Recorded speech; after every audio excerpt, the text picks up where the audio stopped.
Bonjour à toutes et à tous, je suis très heureuse de vous retrouver pour une nouvelle émission de La Vérité en Marche, 10 minutes pour convaincre. En cette veille de la Journée internationale des droits des femmes, je tends mon micro à une femme flic, Isabelle Sirferi, directrice interdépartementale de la police nationale en Moselle. Une grande première au cœur d'un univers longtemps réservé aux hommes. Madame la contrôleuse générale, bonjour. Bonjour Laurence. Et merci beaucoup de m'accueillir aujourd'hui. Alors le 15 octobre 2022, Isabelle, vous êtes devenue la première directrice de la sécurité en Moselle. 1500 policiers sous votre autorité sur un territoire transfrontalier assez particulier. Originaire de Nancy, vous menez à bien de brillantes études à la faculté de droit avant de réussir le concours externe de commissaire de police. Au gré des affectations, vous devenez en 2003 directrice de la sécurité publique de la Haute-Marne. À l'époque, vous n'étiez que 4 femmes, rappelons-le, sur le territoire à exercer cette mission traditionnellement confiée à des hommes, donc Benjamin, dans la fonction, mais nous allons y revenir. Mais avant de rentrer dans le vif du sujet, je vous ai proposé, comme pour tous mes invités, Isabelle, de choisir le lieu de cette interview. Alors, où sommes-nous aujourd'hui ?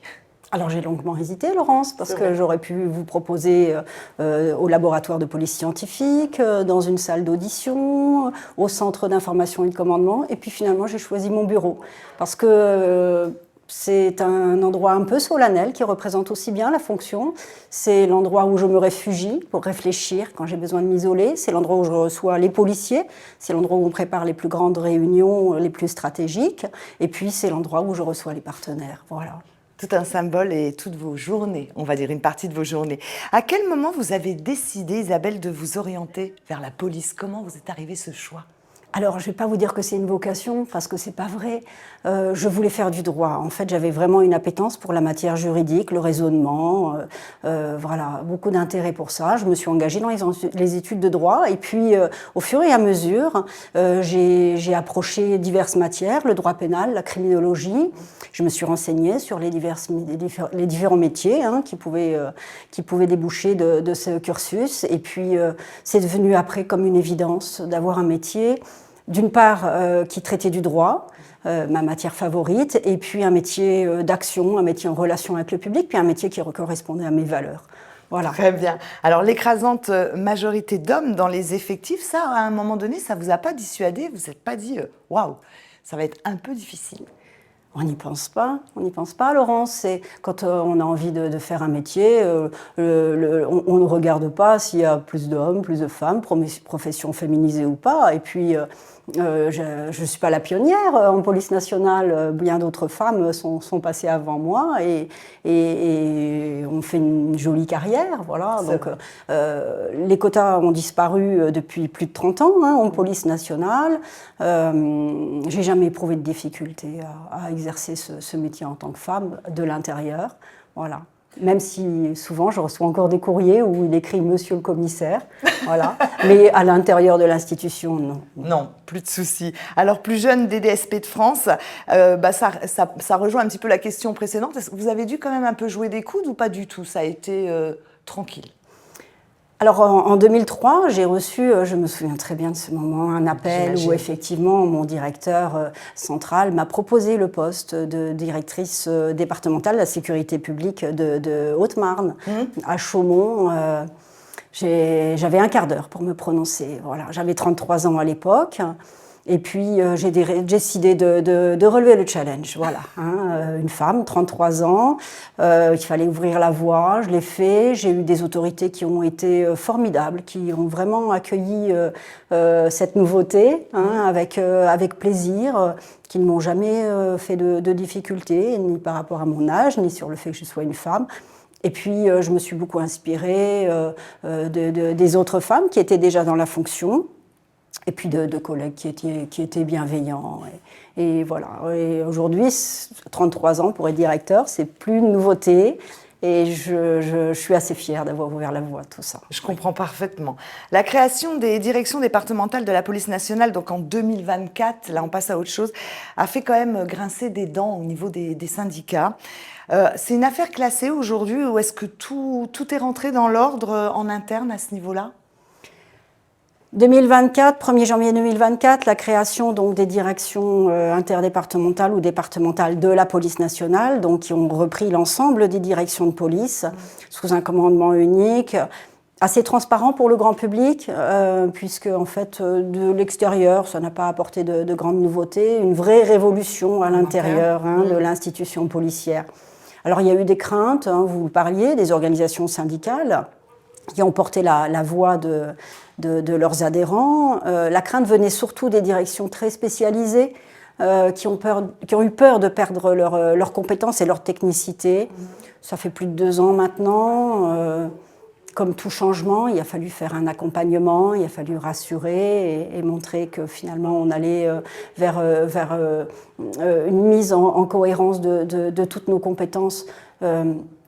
Aujourd'hui, c'est apaisé, ça peut évoluer, c'est une réforme qui est vivante, qui peut encore évoluer, mais je pense que, voilà, en tout cas, les spécialistes de la police nationale sont rassurés. Très bien. Alors, quelques souvenirs maintenant, si vous me le permettez, Isabelle Sire. J'ai envie de vous demander, allez, votre première intervention un peu marquante. La première. Alors, je vais peut-être vous décevoir parce que je n'ai pas d'intervention...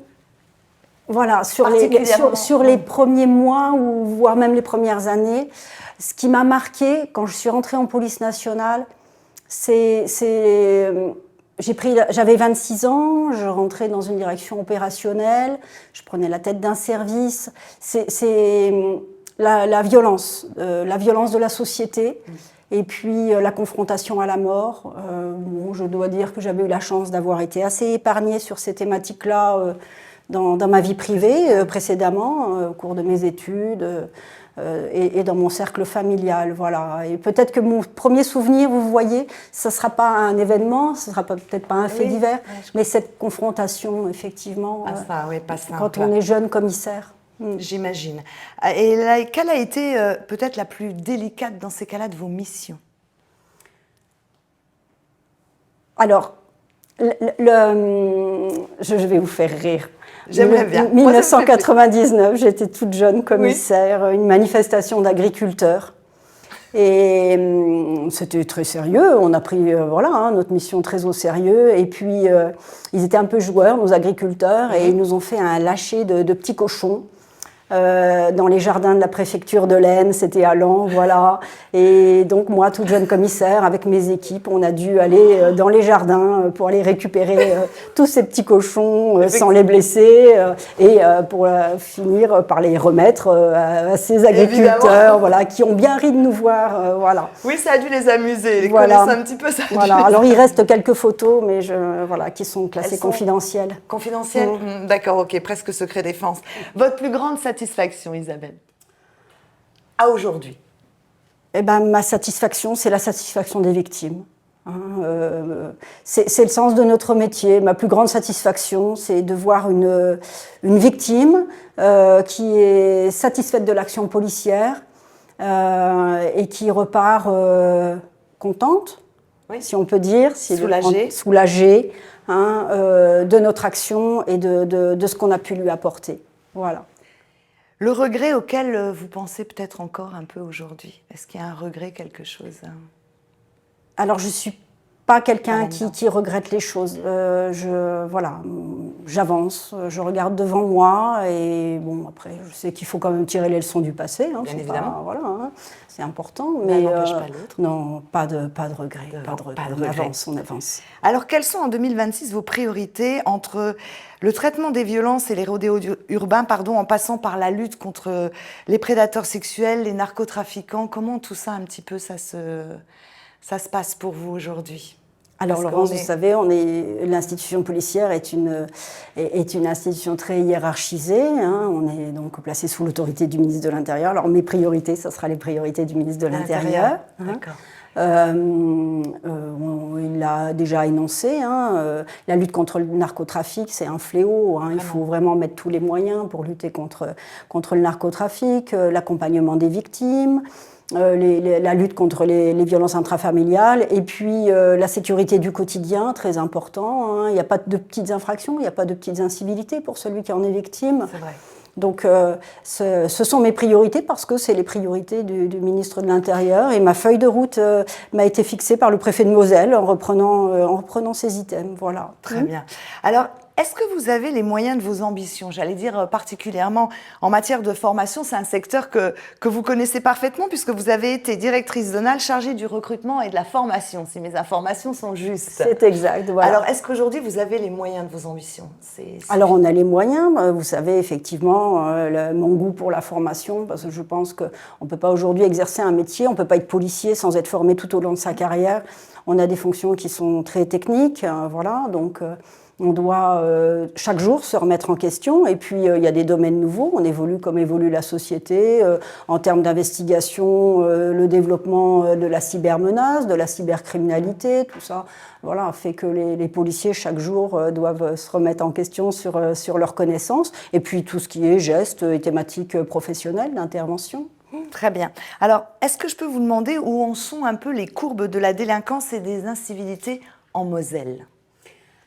Alors globalement, la délinquance sous toutes ses formes est à peu près stable, que ce soit les atteintes aux biens, les atteintes aux personnes, ce sont nos gros items. Le préfet de Moselle a présenté à la presse il y a 2 semaines les chiffres de la délinquance. C'est très compliqué, les chiffres de la délinquance, les statistiques. On leur fait dire un petit peu ce qu'on veut. Parfois, elles sont parfois détournées. Chaque jour, nous, on étudie les phénomènes. Il y a certains phénomènes qui sont révélés finalement par l'action des services. Je pense notamment à ce qui touche la matière des stupéfiants. J'ai jamais vu un trafiquant qui venait se dénoncer au commissariat. Voilà. Donc, ce qu'on appelle, nous, les infractions révélées par l'action des services, qui fait qu'on se félicite quand ça augmente, parce que ça témoigne de notre dynamisme. Tous les jours, on regarde un peu les phénomènes, tous les jours, on étudie les courbes de la délinquance et puis on adapte nos services. Très bien. Alors, on va revenir en cette veille de la Journée internationale des droits des femmes.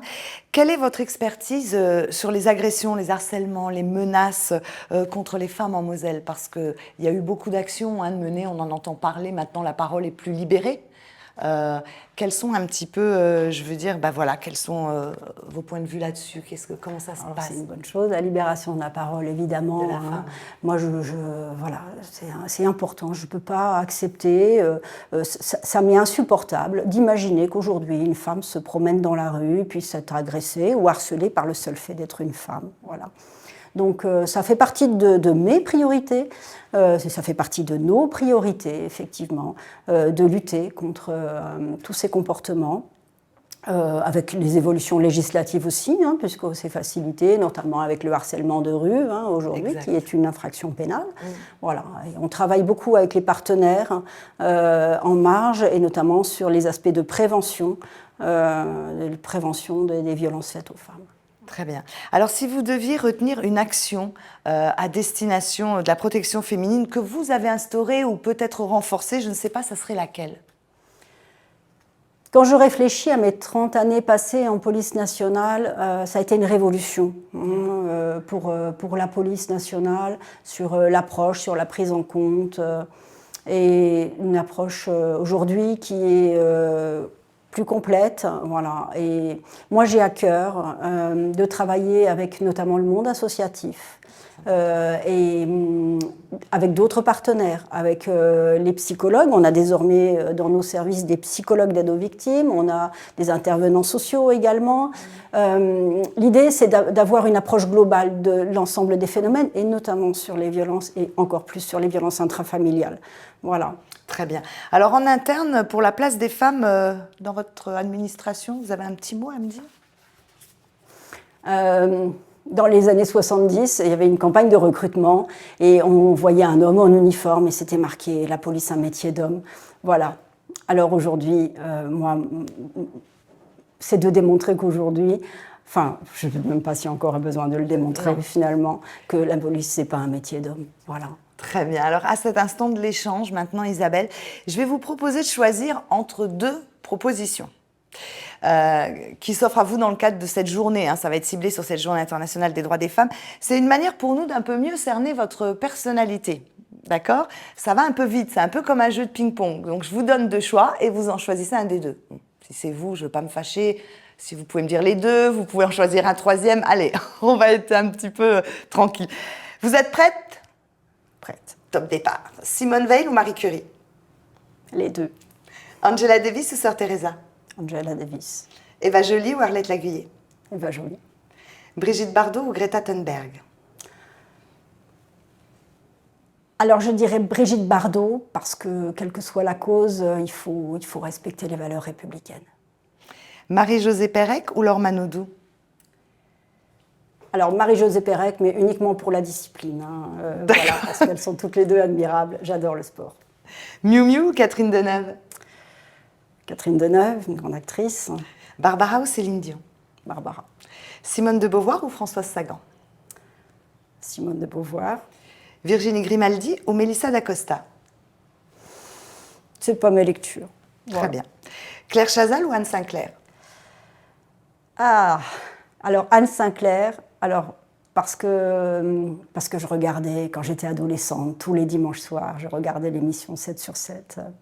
Voilà, et ça a bercé donc mon adolescence. Un petit souvenir agréable. Il nous faut déjà conclure, Isabelle. Ça a été vraiment pour moi un entretien extrêmement riche. Et pour les gens qui vont l'écouter, je vous remercie en tout cas pour votre sincérité et pour toutes ces informations. Si vous deviez vous dévoiler maintenant en un mot qui vous incarne, un mot qui incarne un petit peu vos valeurs, qui ont du sens pour vous, ça serait quoi ce mot? L'engagement. Je crois que c'est le fil rouge de ma vie, ouais, l'engagement. L'engagement. Et avec l'engagement, tout est possible. Tout est possible. Merci beaucoup, en tout cas, de m'avoir reçu aujourd'hui. Moi, je vous dis à la semaine prochaine, nouveau lieu et nouvel invité. Et puis d'ici là, surtout, vous l'avez compris, prenez bien soin de vous. À bientôt.